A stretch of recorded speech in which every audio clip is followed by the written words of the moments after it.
What if everything you thought was solid was about to collapse? What just happened in the world of cruisers isn't just about competition, it's a complete shift. Harley and Indian are scrambling, but Honda is quietly taking over. And the price tag? It's a game changer. How did Honda pull this off? Why didn't anyone see it coming? And what does this mean for the future of the cruiser market? Because by the end of this, you'll realize this is the biggest disruption in years. Honda's silent strike.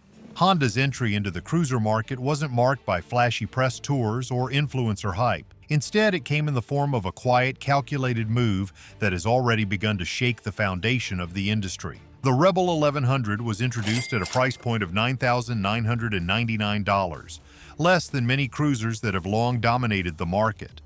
This wasn't just a new bike, it was a game changer. For years, Harley-Davidson has been seen as the premium brand in the cruiser space, holding tight to its high prices and its nostalgic appeal. Honda, however, has set a new benchmark, making cruisers affordable again. No gimmicks, no stripped-down base models with hidden charges, just a full-size cruiser that is accessible to a far wider audience. By offering a bike that competes head-to-head with premium cruisers at a fraction of the cost, Honda is challenging the very principles that have defined the cruiser segment for decades. The decision to price the Rebel 1100 at under $10,000 was more than just about value. It was about strategy. It was a move that no one saw coming, and it directly challenges the established giants like Harley-Davidson, who have long dominated the cruiser market by relying on their brand identity and higher price tags. What makes Honda's move so striking is the silence surrounding it.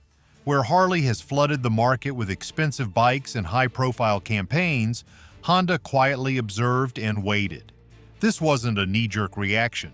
Honda knew that the cruiser market was shifting, that the demand for affordable, no-nonsense motorcycles was growing, and they were ready to seize the moment. The Rebel 1100 is more than just an affordable cruiser, it's a statement. Honda didn't just enter the market with nostalgia. They entered it with purpose.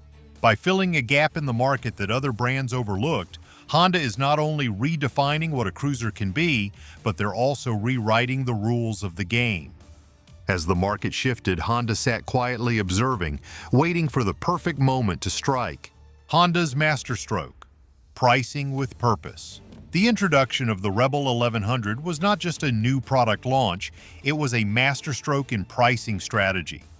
At $9,999, Honda didn't just make the cruiser affordable, they redefined what a cruiser should cost. In an industry where premium models often come with hefty price tags, Honda's pricing strategy is a bold declaration that the cruiser market doesn't have to be exclusive and expensive. What's even more impressive is how Honda managed to deliver a full-size cruiser at this price point without cutting corners on quality. The Rebel 1100 borrows heavily from the Africa Twin's parallel twin engine, a proven, efficient power plant that delivers more than enough grunt for real-world cruising. This isn't a stripped-down engine, it's a tried and tested design that offers both power and efficiency. But Honda didn't stop there. The Rebel 1100 also features Honda's dual-clutch transmission, which allows for automatic shifting without losing the mechanical connection that riders crave. For many, DCT is a modern solution to the traditional manual clutch system, a feature that makes the bike more accessible to newer riders without sacrificing the riding experience. The key to Honda's success lies not just in its engine or transmission, but in its design and manufacturing efficiency. While other brands like Harley-Davidson and Indian continue to rely on heavy, chrome-laden designs and nostalgic brand appeal, Honda focused on what really matters to today's riders: simplicity, efficiency, and value. The Rebel 1100 isn't about impressing history, it's about winning buyers who want something modern, practical, and affordable. By keeping the production process streamlined and cutting out the unnecessary frills, Honda has made a bike that feels premium without the premium price tag. But Honda's not just competing with American brands, they're also facing a quiet storm from a brand that doesn't care about image at all. Don't let overpriced gear be part of the problem. We pick the stuff that actually holds up, real gear, no tricks. Check the description and ride with what we trust. Royal Enfield's Quiet Challenge. Royal Enfield isn't challenging Honda's dominance. It's simply offering something different in a market that now values simplicity over status. Royal Enfield's approach is a stark contrast to the premium-focused strategies of both Harley-Davidson and Indian. Where American brands have long tied themselves to a culture of loud, rebellious branding, Royal Enfield has carved out a niche by focusing on minimalist design and affordability. Models like the Meteor 350 and Interceptor 650 are becoming increasingly popular not because they boast cutting-edge technology or flashy features, but because they offer a timeless feel without the premium price tag. Royal Enfield's designs are built around the idea of back-to-basics simplicity, offering motorcycles that emphasize function over form. For the new generation of riders who prioritize affordability, reliability, and ease of use, Royal Enfield's models represent a refreshing change. These bikes don't come with excessive tech or overcomplicated features. Instead, they focus on delivering solid performance and a straightforward riding experience. This minimalist approach resonates with riders in emerging markets where motorcycles are often seen as a practical means of transportation rather than a symbol of status or rebellion. As a result, Royal Enfield is not just a niche player in the cruiser market, it's a growing force. Its simple, reliable designs have made it a favorite among first-time riders and seasoned veterans alike, particularly in Southeast Asia and Latin America, where the brand's affordability is a significant advantage. Royal Enfield has also managed to build a loyal customer base in North America, where riders are increasingly seeking alternatives to the expensive, image-heavy offerings from Harley and Indian. While Honda sharpens its competitive edge, two other giants in Japan, Yamaha and Kawasaki, are beginning to reshape the market for cruisers. We sorted through service bulletins, dealer stock sheets, and rider complaints so you don't have to. If that's worth a click, hit subscribe and ride smarter with us. Yamaha and Kawasaki wake up. Yamaha and Kawasaki don't need to outdo Honda, they just need to remind us why they've always mattered. For years, these two companies were relegated to the sidelines of the cruiser market, overshadowed by the heavyweight brands of Harley-Davidson and Indian. However, Yamaha and Kawasaki are making a quiet comeback by focusing on simplicity, reliability, and affordability, traits that have become the new standard for modern cruisers. Yamaha's Bolt and Kawasaki's Vulcan S are prime examples of how these brands are gaining traction. These motorcycles are not flashy or over-the-top, they are efficient, functional, and accessible, which is exactly what today's cruiser buyers are looking for. Both models are priced competitively, offering great value without sacrificing quality or performance. In an era when the consumer is increasingly looking for practical and reliable options, Yamaha and Kawasaki have positioned themselves as the go-to brands for no-nonsense cruisers. The Bolt and Vulcan S are popular among a new generation of riders who want a straightforward, enjoyable riding experience without the premium price tag. These bikes are perfect for urban riders, commuters, and those who enjoy casual weekend rides. With adjustable ergonomics, lightweight frames, and user-friendly features, Yamaha and Kawasaki are proving that you don't need to be flashy or steeped in tradition to be relevant in today's motorcycle market. What sets Yamaha and Kawasaki apart is their ability to cater to a more diverse set of riders. While Honda is honing its edge in the affordable cruiser market, Yamaha and Kawasaki have quietly been gaining momentum by offering quality motorcycles that don't come with the premium price tag of Harley or Indian. These brands aren't trying to capture the market through nostalgia or exclusive branding. They're focusing on practical solutions for everyday riders. Now that Honda's laid the groundwork with its cruiser models, it's time to zoom out and understand how Honda's global strategy sets them up for long-term success. Honda's global manufacturing advantage. Honda's strategy isn't just about pricing, it's about global reach and manufacturing power. While many of Honda's competitors, especially American brands like Harley-Davidson and Indian, struggle with production delays, rising costs, and tariffs, Honda's global manufacturing network has allowed the company to thrive in an increasingly complex global marketplace. Honda's manufacturing hubs are strategically located in Southeast Asia, Mexico, and several other countries, allowing the company to navigate international trade obstacles and deliver high-quality products at competitive prices. Honda's international manufacturing network is one of the company's most significant advantages. Its factories in Southeast Asia have long been key to maintaining low production costs while meeting the growing demand for motorcycles in emerging markets. By leveraging these global hubs, Honda can streamline production and take advantage of lower labor costs and material expenses. This strategy also provides Honda with the flexibility to move production between countries depending on market demand, regulatory changes, or economic conditions, ensuring that they remain agile in an unpredictable environment. In addition to its own production facilities, Honda has formed strategic partnerships with key suppliers and other manufacturers across the globe. These partnerships help Honda keep costs down while maintaining the level of quality that the brand is known for. For example, Honda sources critical components like engines, batteries, and electronics from partners in Asia and Europe. These suppliers work with Honda to develop products that meet the company's high standards without the premium price tag typically associated with such components. By sourcing parts from global suppliers and assembling them in cost-effective locations, Honda has developed a supply chain that is not only efficient but also resilient to disruptions. The company's ability to maintain a strong presence in both developing and developed markets is another key aspect of its global manufacturing strategy. In markets like Mexico, Honda has set up production lines specifically designed to serve North American customers. This proximity to major markets allows Honda to better manage costs associated with logistics, tariffs, and trade barriers.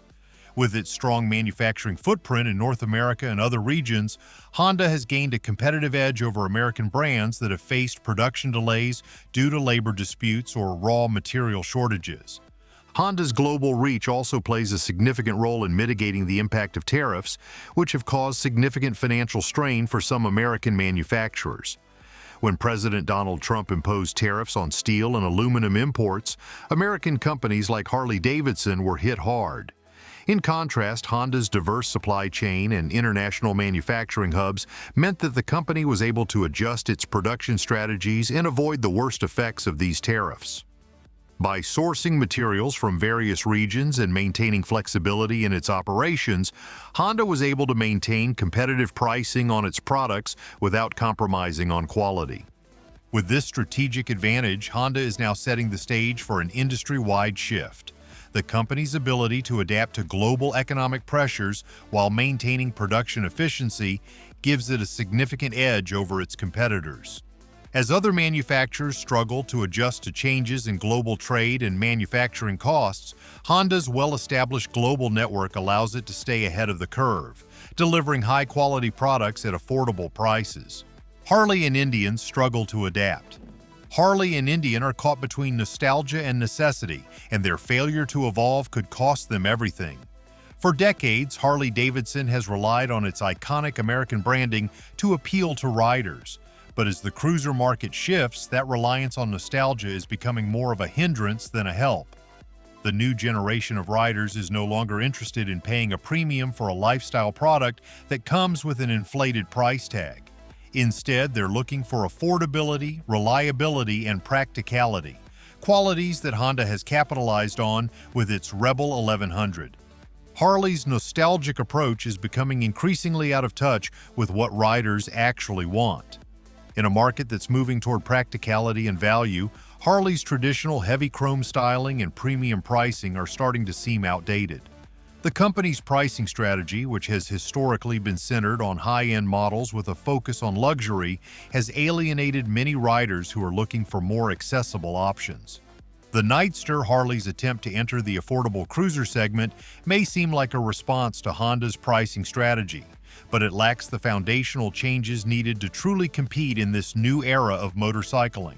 The Nightster may be priced lower, but it still carries the same high production cost and a business model that depends on premium branding rather than consumer demand.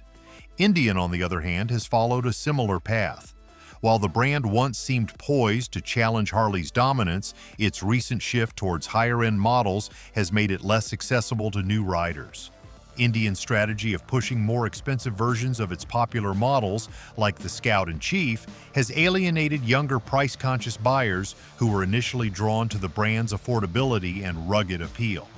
Like Harley, Indian has failed to evolve with the changing tastes of the modern motorcycle buyer. Instead of recognizing the shift in consumer demand towards simplicity and affordability, Indian has doubled down on premium pricing, pushing their bikes into a niche market that only a small segment of riders can afford. The result is a classic case of companies clinging to the past while the world around them changes. Harley and Indian are stuck in a time warp, relying on legacy branding and pricing structures that no longer resonate with today's riders.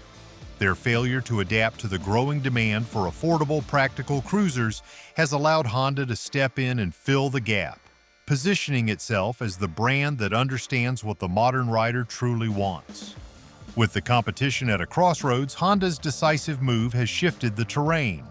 The question now is, who can adapt and who will fall behind? Harley and Indian face a tough road ahead, and their failure to evolve could see them sidelined as Honda continues to dominate the cruiser market with a more modern approach. The future of motorcycling. Who will thrive? The cruiser industry is no longer about legacy, it's about relevance, and Honda has positioned itself as the future. Honda's bold return to the cruiser market with the Rebel 1100 has rewritten the playbook for what a cruiser can be. The company's focus on simplicity, affordability, and practicality has resonated with a new generation of riders who are looking for something more accessible than the heavy chrome and premium pricing of traditional cruisers. As the market shifts toward these values, Honda is poised to lead the way in the future of motorcycling. In the past, cruisers were seen as luxury products. Big engines, flashy designs, and premium pricing were the norm. But today's riders are more concerned with reliability, cost-effectiveness, and ease of use. Honda's Rebel 1100 embodies this new era, offering a modern cruiser that appeals to the needs of a younger, more practical rider. The inclusion of features like Honda's dual-clutch transmission makes the Rebel 1100 more accessible to new riders, eliminating the intimidation factor of traditional manual gear shifting. This shift toward simplicity and ease of use is exactly what the industry needs to thrive in the coming years. Honda's focus on value and functionality has also ensured its success in a competitive market. While brands like Harley and Indian struggle to adapt to the changing market, Honda's ability to stay ahead of the curve by understanding consumer needs has set it apart. The company's low pricing, coupled with high-quality engineering, has made the Rebel 1100 one of the most attractive cruisers on the market today. As affordability becomes a key factor in consumer decisions, Honda's reputation for value-driven products will continue to serve them well. Looking to the future, simplicity, affordability, and practicality will be the driving forces behind the success of motorcycle brands. Honda has positioned itself as the leader in this shift, and other brands will have to follow suit if they hope to survive. While brands like Harley and Indian may still appeal to a loyal customer base, their failure to adapt to the new reality of the market means that their future is uncertain. Honda's ability to innovate and remain relevant in an evolving market gives it a significant advantage as the future of motorcycling unfolds. Now let's take a step back and look at what the future holds for the motorcycle industry. As we've seen, the battle for dominance in the cruiser market is far from over. But Honda's decisive moves over the past few years have set it up to be the dominant player in the years to come. 15 minutes deep, and we're still dropping facts most dealers won't tell you. Smash that button and drop your experience in the comments. The great rebalancing of the motorcycle market. The motorcycle market is undergoing a significant shift, and Honda's entry into the cruiser market with its Rebel 1100 at a sub-$10,000 price is the catalyst for that transformation. This isn't just a move to gain market share, it's a statement about the future of motorcycling. The focus is no longer on flashy designs or the massive engines that once dominated the landscape. Instead, simplicity, reliability, and value are becoming the new standard. Honda's success is forcing the entire motorcycle industry to reconsider its approach, and the demand for functional, affordable bikes is reshaping the market in profound ways.